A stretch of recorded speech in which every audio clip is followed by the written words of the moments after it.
করতে আসছে হাসো সিজন 2 এবং মিরাকল 9 ফাইনালিস্ট আমদাদুল হক হৃদয়। আসসালামু আলাইকুম। কি অবস্থা সবার? ভালো। ওকে, আপনাদের মধ্যে স্টুডেন্ট লাইফে মেসে থাকছেন কে কে?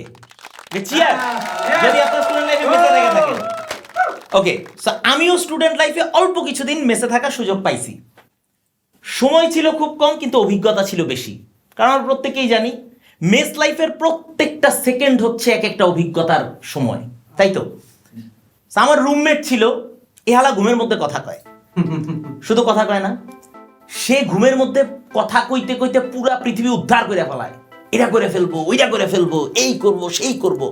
তাই কিন্তু সকালবেলা বুয়া ঘর ঝাড়ু দিতেছে, তো পাশে সে বিছানায় ঘুমাইতেছে, ঘুমের মধ্যে সে কথা কইতেছে, আমি যদি আমেরিকার প্রেসিডেন্ট হইতাম তাইলে গোটা পৃথিবীতে যত প্রবলেম চলতেছে সব কিছু সামলাই নিতাম। পাশ থেকে বুয়া কইতেছে, মামা আল্লাহর ওয়াস্তে আপনার লুঙ্গিটা সামলান। এই যে কাজের বুয়া, মেস লাইফের একটা খুবই ভাইটাল এবং ইম্পর্টেন্ট বিষয়।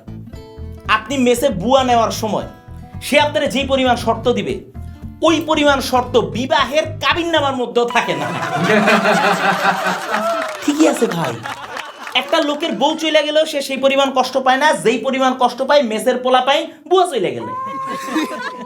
তাই খাবো কেমনে, কত সমস্যা। আমাদের মেসের বুয়া একদিন এসে বলতেছে, মামা আমার বাড়ি যাইতে হবে। আমি বলছি, না না আপনি যেতে পারবেন, আপনি গেলে আমরা খাবো দাবো কেমনে।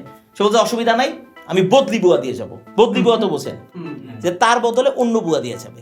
সো ওই বদলি বুয়া প্রথম যেই দিন আসছে, ওই দিন আমরা রিয়েলাইজ করতে পারছি সে আসলে এক্সপেরিয়েন্স না, সে ফ্রেশার। এর আগে কোনোদিন সে এই ধরনের কাজ করে নাই, তারপর সে চেষ্টা করছে। প্রথম দিন আইসা সে রুটি বানাইছে, তো আমরা রুটি খাইতেছি, তা আমার রুমমেট বলতেছে, আচ্ছা কি ব্যাপার, রুটি থেকে ওষুধের গন্ধ কয় কেন? সে কয়, না মামা তেমন কিছু না, ওই রুটি একটু পুড়িয়ে গেছিল তাই মলম লাগাই দিচ্ছি। আচ্ছা, আপনারা কি মনে করছেন যে আমাদের যে খালা সে খুব ভালো রান্না করে? না, সে ভালো রান্না করে না, কিন্তু আমরা ওইটা বলতে পারি না, আমরা ভয় পাই। সে আমাকে ঝাড়ির উপরে রাখে। তারপরে একদিন সাহস করে আমার রুমমেট বলে বসছিল যে, খালা রুটি তো শক্ত হইছে। তার মেজাজ খারাপ হয়েছে, আমার রুটি শক্ত হইছে বলে সে ওরে মাইরা মাথা ফাড়ায় ফেলাইছে। পরে আমরা পুলিশ ডাকছি, তো আসার পরে পুলিশ বলতেছে, রুটি শক্ত হইছে বলছে দেখা আপনি মাথা ফাটায় ফেলাইছেন? কি দিয়া মাথা ফাটাইছেন? কই রুটি দিয়া।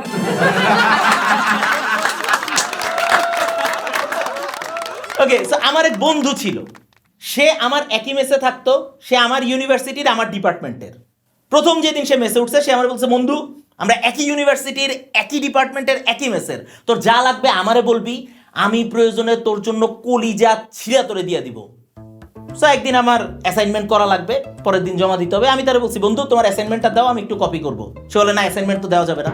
বলছি, তুই তো কইলি কলিজা ছিঁড়া দিয়ে দিবি। হ্যাঁ, কলিজা চাইলে কলিজা ছিঁড়া দিয়ে দিব, কিন্তু অ্যাসাইনমেন্ট দেওয়া যাবে না। ওকে, সো আমাদের এই মেস লাইফের একটা খুব প্রচলিত প্রবাদ আছে, সবাই দিন আনে দিন খায় আর মেসের পোলা পান ডিম আনে। ওকে, সো ডিম আনে ডিম খায়, প্রত্যেকটা দিন ডিম রান্না হয়, প্রত্যেকটা দিন ডিম খাইতে হয়। তো আমার এক রুমমেট, সে খুবই বিরক্ত, একদিন খাইতে বসে ডিমটা হাতে নিয়ে কইতেছে, আল্লাহ সারাটা জীবন এরে পাঠাবা, মাঝে মাঝে এর বাপ মারেও পাঠাও। এই বন্ধুরে নিয়ে গেছি পুরি কিনতে, নিচে পুরিওয়ালা পুরি বানাইতেছে, হেভি ভাব তার। মামা আপনি জানেন আমি এই জায়গায় গত 36 বছর ধরে পুরি বানাইতেছি। বন্ধু বলছে, মামা আল্লাহর ওয়াস্তে পুরি আজকে যেটা বানাইছেন ওইটা দেন।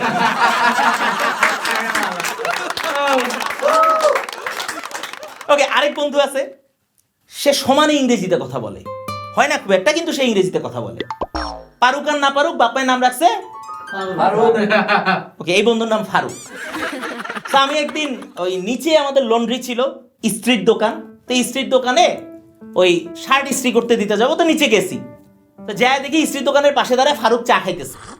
তা আমি দেখি যে স্ত্রীর দোকানদার নাই, তো ফারুককে জিজ্ঞেস করলাম, কি রে কই?